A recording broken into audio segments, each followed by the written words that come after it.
Hey bike farmers, thanks for clicking in. 1983 Specialized Stumpjumper. Yeah, this thing is a classic. One of the very first production mountain bikes, totally ripped off Tom Ritchie and the mountain bike guys and started building these things, changed the game. It's a very original bike. It's got the original bull moose handlebars with this integrated stem system. My all-time favorite shifters, these Sun Tour ratcheting thummies. It comes with the Tomaselli. These are like motocross brake levers that they used for mountain bikes. I'm not sure where these were made. Somebody in the comments will let you know. It's either Japan or maybe Taiwan. These tires are not original, but they are specialized tires and they're kind of shot, but I'm keeping them on the bike because it looks good. This bike was given to me by a viewer a while back. And when I say a while back, it might have been a year already. And it was just a frame and fork and the parts. I was able to source wheels from my friends at Shop Dog Cycles on eBay. I have been working on this bike and getting footage for months, just here and there, and I seem to have lost all of the footage. So this is what we have. Let's just say that we ran across some problems specifically with the bottom bracket. The old bottom bracket was frozen in there, and that was the good content, was getting that bottom bracket out because it's like proprietary to these bikes. But I was able to get it out, and the spindle is 130 millimeters, I want to say. And the most you can get from Shimano is 122.5. And then I was able to find this 127 on Amazon, which is just some cheapo thing.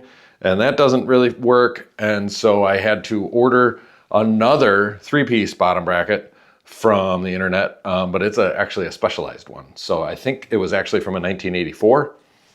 You know, so, I mean, this is kind of what we have to do with these like restoration projects, is make it work with what's available. And like sometimes these stupid problems like proprietary bottom brackets are better solved with like the next year when they figured out that that was a bad idea, right? Moving forward. Anyway, I've already gone through and like recabled this whole thing. I've replaced the rear brake pads. There's plenty of work left. There's lots of meat on this bone. So we're gonna just kind of dig in. And this 72-ounce steak of bicycle restoration is half eaten.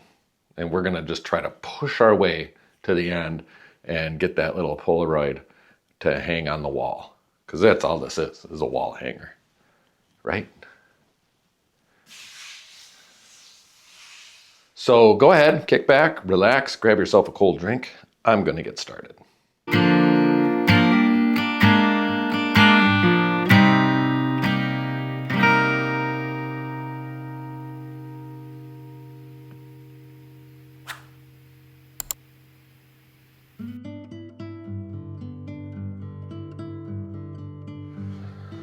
So this here is a very stupid and annoying thing that I just noticed. This cable's supposed to go around this doohickey.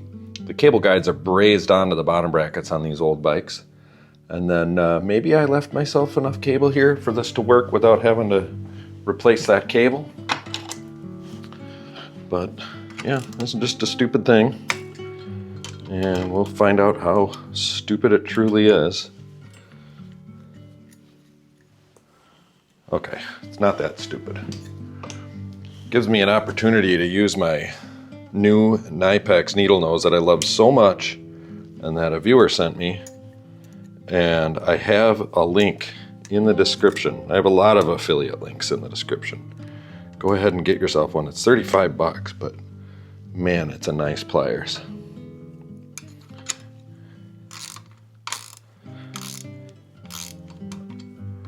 It's very pointy and long and well built. I'm into it. I like fancy tools. I'm getting into fancy tools. Well, I'm getting into fancy everything because I'm a very fancy boy. All right, we're gonna get this bottom bracket. This is like the replacement one that I thought I could get to work, but it just didn't. It's the longest dang spindle you've ever seen. We'll get this side loosened up too.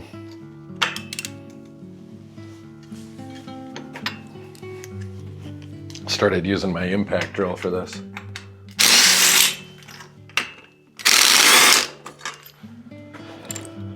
This is the actual Very cool.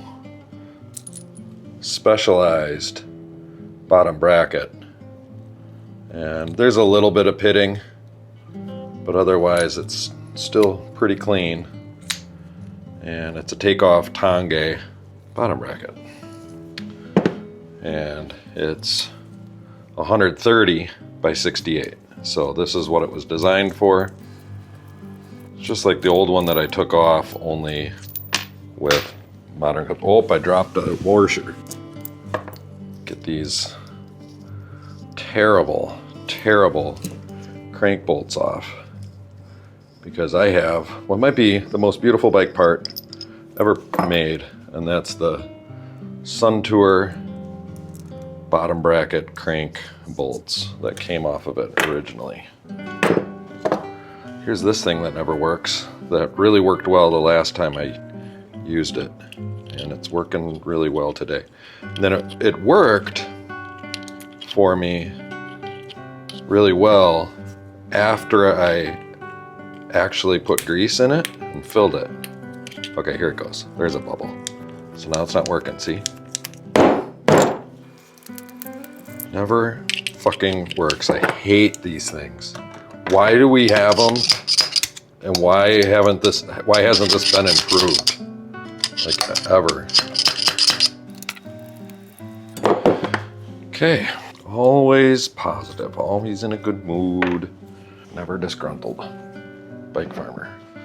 So this is the fixed cup side. Lefty tighty. Still a lot of grease on the threads actually from the previous installation. And we get out our vintage bottom bracket tools.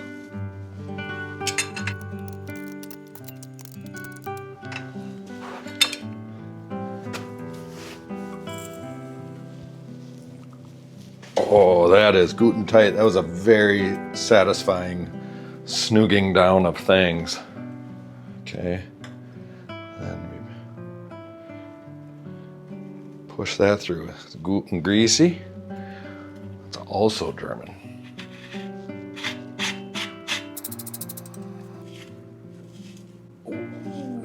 Running out of gription.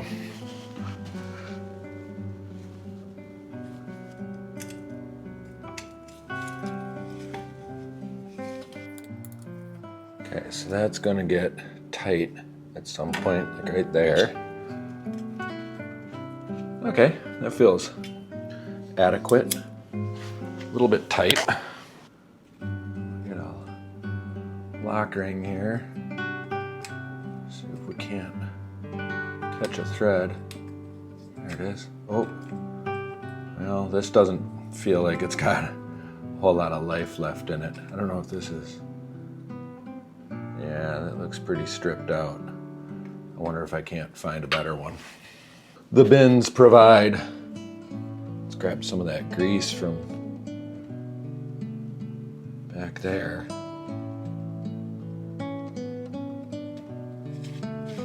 Oh, way more better, hey. God, that's a nice, clean fit. Okay, so just experience tells me I'm gonna back this off a little bit. There's a tiny bit of play there. Hosan bottom bracket pliers. When you have the right lock ring that has opposing grabby holdies. That's 6 and 9. Nope, 6 and 12. Okay, so when you really crank down on it like that, you saw the cup kind of turned a little bit too. That's a little bit tight. So the nice thing about these Hosan pliers, let's see here if I can get purchase here.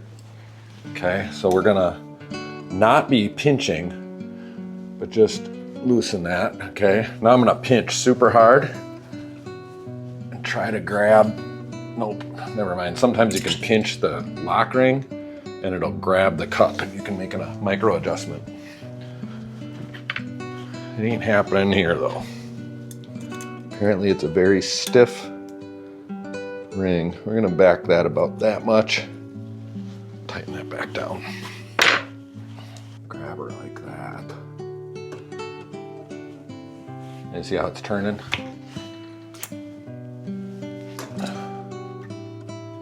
Still too tight. I don't know why I keep putting my spanner wrench up on the bench.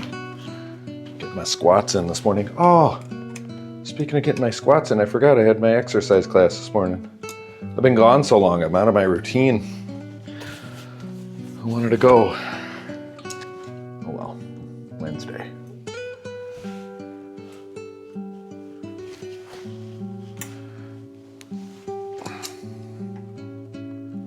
All right, that's good enough for who it's for.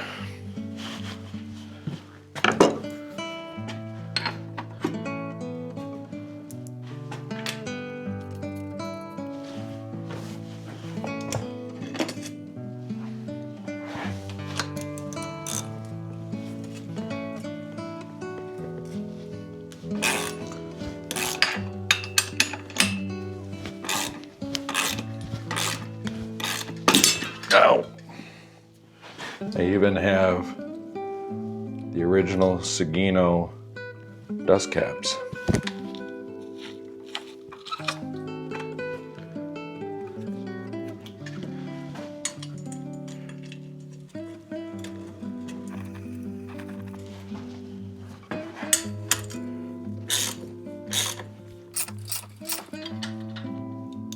Whew. Really nice tight clearance.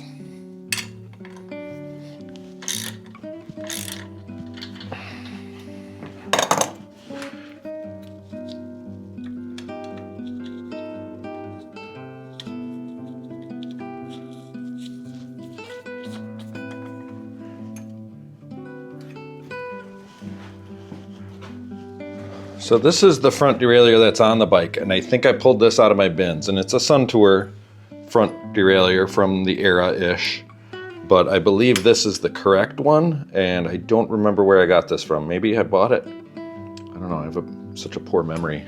Irregardless, I'm going to replace it with this one because it matches the rear. I'll show you. Mountech. Matchy. And I like this. I don't know, this cast design where it kind of looks like a dog bone or knuckles or something, I just think is a really pretty. That's a pretty bike part. I like it. It's really too bad that Shimano won the battle. I mean, there are a few good looking Shimano bike parts out there, but the Sun Tour and Campagnola stuff is so much prettier.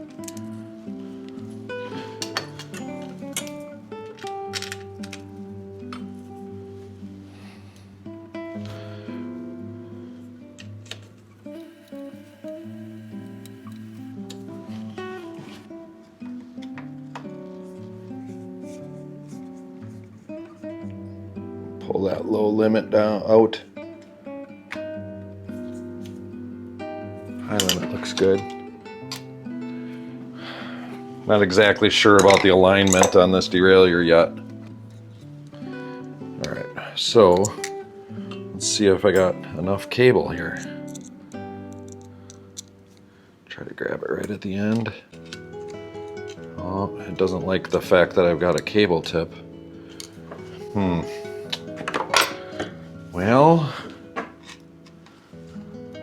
I don't want to cut or rip that cable tip off. I'm afraid I'll never get it back on. But I gotta get around that thing. There we go. Okay. I'm in. I don't know if I got the right camera angle to show how tricky all this is, but you know, if you don't like this camera angle, you'll just have to wait for the next video where I got a good camera angle. I think I got that right.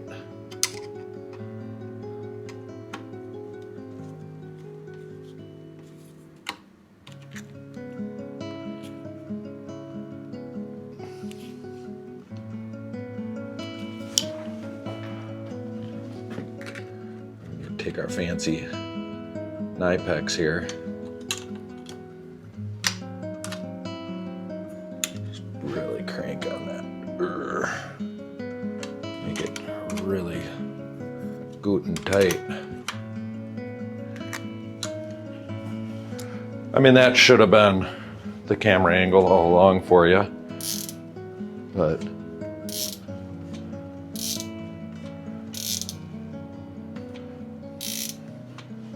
there's that. So I don't have a pair of pedals of Suntour XC pedals that were original to this bike, but I have some of these kind of vintagey looking silver pedals, and we're just going to use those.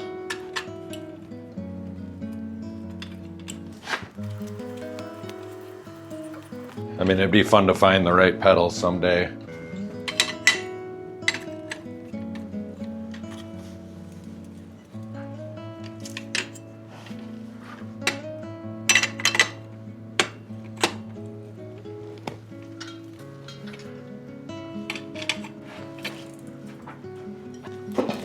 All right, here's a vintagey old chain that looks like it could have come off a bike like this.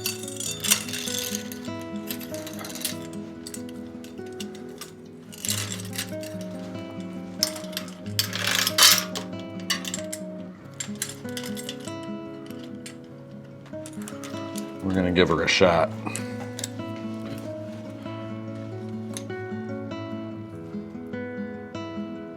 All right, I think we want it to be as long as possible to avoid trouble in the future. But the fact that I'm removing one link here makes me think that I removed this chain from this bike and then threw it in a bin.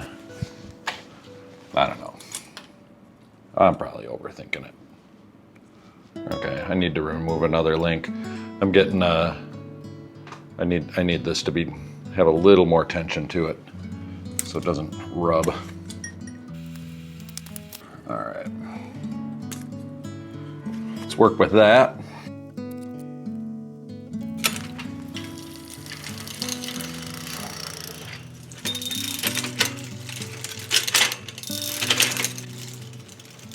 All right, not getting up into the low gear. Gonna back this limit screw out. Okay, it wants to go.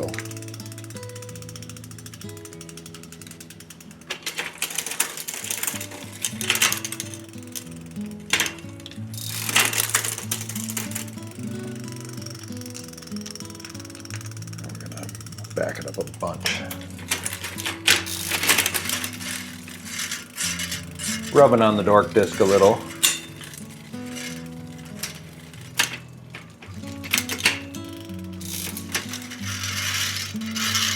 I mean, whatever, right?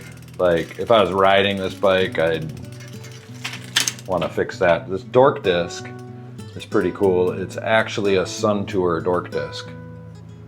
So, don't knock it till you sock it. I don't know, what's that saying? Don't knock it till you try it. Seems a little clumsy. So here on the front, I guess I could come down a little bit because it is just rubbing right there and little. Chain wants to rub, but it's not even shifting into the little gear. All right. Make a little tweakage here. Loosen our clamp. Okay, we're gonna go down and in a little bit.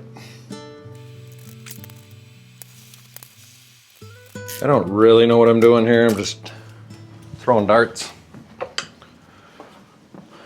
Trial and error. Fake it till you make it.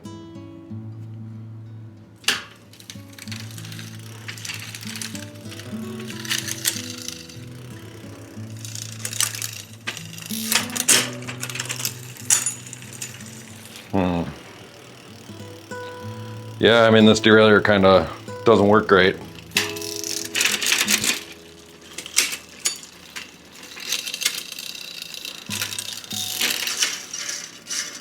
So there's the granny gear. And you can't go big and big. We got drivetrain compatibility issues here.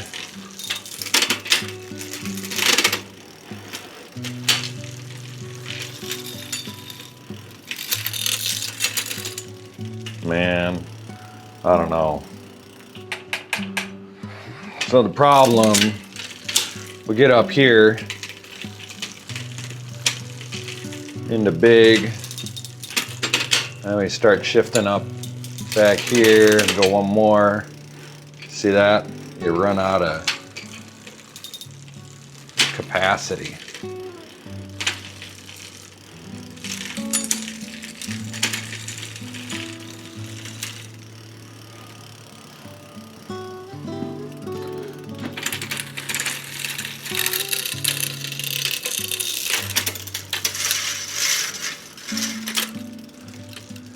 Just terrible.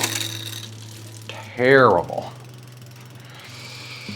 But for a wall hanger, do we leave it? So you can add back those links and it'll help a little bit, right? But then when you're in little and little, oh, see, it's not even re-engaging now.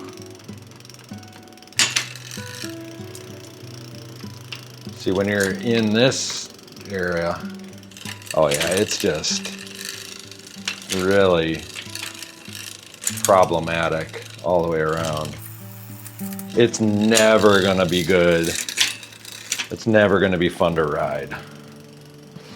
What to do, what to do? What's the decision here? I think I'm just gonna leave it. This is a collector bike. I wanna get it rideable, you know, functioning. You know, there's rideable and there's right. And to make this right, there's gonna be a whole lot of farting around and sourcing parts. I think I need a smaller freewheel, maybe. Maybe this was originally 1, 2, 3, 4, maybe it was originally a 5-speed bike and I got a 6-speed freewheel on there or something. It's got a very big cog. It's got big cog energy. Maybe it's more of a beta small cogger. I don't know. Ugh. This is too bad because there's something going on with this seat post here that's gonna give me the fits too. I don't know if I can catch a grip on that thing or not. I remember having problems when I put this old leather saddle on this bike. This old leather saddle kind of looks cool, but it's not.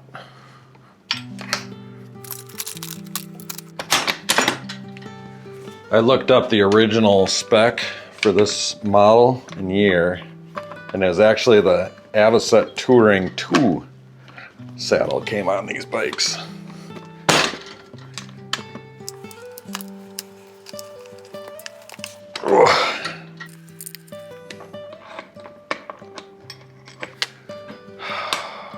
Just really hard to get purchase on this.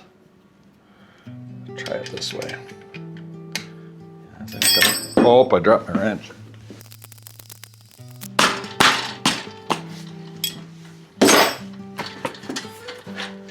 That looks good. I mean, good enough for who it's for. Good enough to be a wall hanging conversation piece. Good enough for some random collector bro. Good enough for me.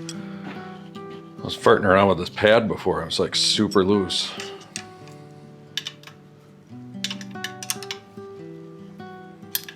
And that's pretty tight. So I don't know what's going on there. I might be missing a part or something. And then this one's all towy back here, which, you know, don't really care. We're not finely tuning this machine. Need a cable tip there though. They didn't even have the Park Tool EP1, extra pretentious one, when this bike was born. Stop and appreciate the vintaginess of this biplane fork and the lugs and this cable stop, and I don't know, I think these headsets are nice and bulbous and pretty. Bulbous. You know, just all of this, those fillets, pretty cool. There are all sorts of ways to appreciate bicycles, you know?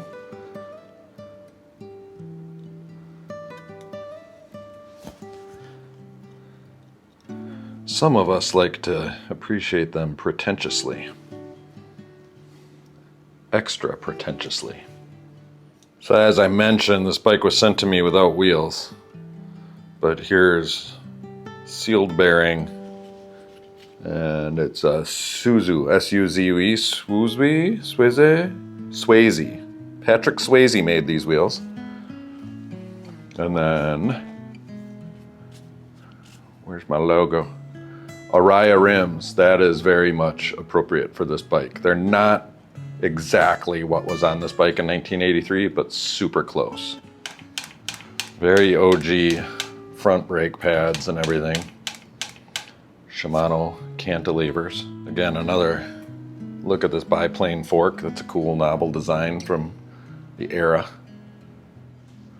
Tomaselli Racer high performance motocross brake levers. That crazy barrel adjuster, it's so awesome. And then the Suntour ratcheting thummies. These are just really good. You can use them with bar ends. They're the best bar end shifters ever. You know, I mean, a lot of this bike makes me just want to strip it for parts and make some money. But, yeah, you know. And then these are replacement grips. It's too bad we don't have the original grips, but they're probably foam or something, right? And then, you know, they disintegrate. This is a Specialized branded headset. And then original chromoly fillet brazed bull moose bars and stem. Cool decals. I'm gonna throw a little bit of grease. I'm just greasing the holes here because there's some rust. We'll get some fresh stainless screws in there. That just kind of keeps moisture from making things worse.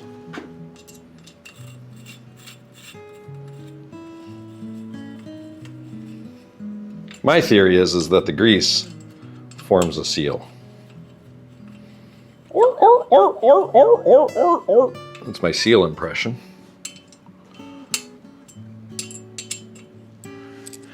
I like these little star reinforcements around the bottle bosses. That's just like all the old school design stuff. That it's just how they did it back then. You know, it had a purpose. You know, make the metal just a little bit stiffer there so you don't rip holes in your frame. And it was a little extra. And of course, an extra manufacturing step, and all that costs money. So eventually the economics and the profitability and everything gets a hold of it, and it becomes less beautiful over time. But if you want, you can have a custom bike built and get all those little doodads going.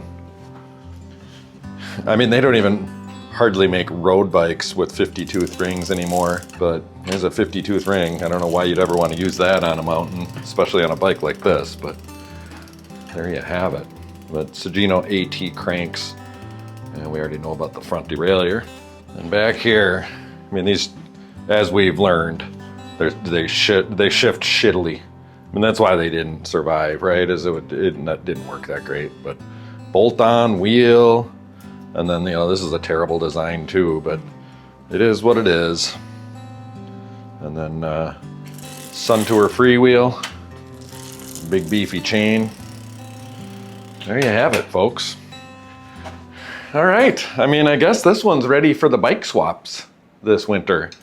See if maybe I can get a few $100 for it. You know, in mint condition. like unridden, fresh out of the box. These are pretty sought after by collectors. You might be able to get $1,000, $1,200 for them. But in condition like this, where, you know, the tires are all worn out and gone and grips and not the right saddle and the bottom bracket's been replaced and, you know, it's just kind of like, you know, a few $100, right? Like, to me, there's going to be more value in a rideable, practical Trek 7.3 FX from 2008. But, you know, as far as the appreciation and love of beautiful bicycles and the history of mountain biking, which is actually tremendous, I love this stuff. I love working on it. I love it when it comes across my desk and I'm able to make videos and share it with you. So this is, as far as like collectible mountain bikes and stuff, this is one of the cooler ones that I've had. I've had a couple others, a Mongoose and a Ross, I think, on the channel. A Trek 950 from back in the day. You know, some of this stuff is pretty cool, and I'm glad that I got some period correct parts and made this thing rideable, even though it's not right. You know, it's not something that anybody would ride around anyway, and you're not going to go out on the trails and enjoy yourself. They actually kind of suck for that. But in the early days, it's the best they had, and it was cutting edge braking technology. Braking technology? Breakthrough technology. Breakthrough technology. Anyway, nice chill video this morning. Thanks for sticking all the way to the end for me, with me, on me, in me. Yeah, baby. If you like this and want to see more of it, I need the good feedback. And the cheap way, the free way, is get on that freeway with the thumbs up, give it a like, subscribe if you haven't already. If you've got a little extra, really want to show me the way, send me a super thanks. Send me $10, $20, something like that. It's like tipping your waitress. Only it's just like giving Bike Farmer money so he can eat tacos from across the street. And maybe even get a taco for one of his children.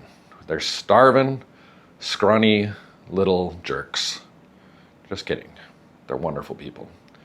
And if you don't want to do that every time you watch a video, you can join this channel as a monthly sustaining member. And that's just, you know, an income for me. It keeps me making videos, keeps this train a-trucking is what it does. But it's not all about me, except that it is. But I do want to give a little back. So what I'm going to do is I'm going to give you the best advice of your life, and that's to click the notification bell so you and your bikes can stay tuned.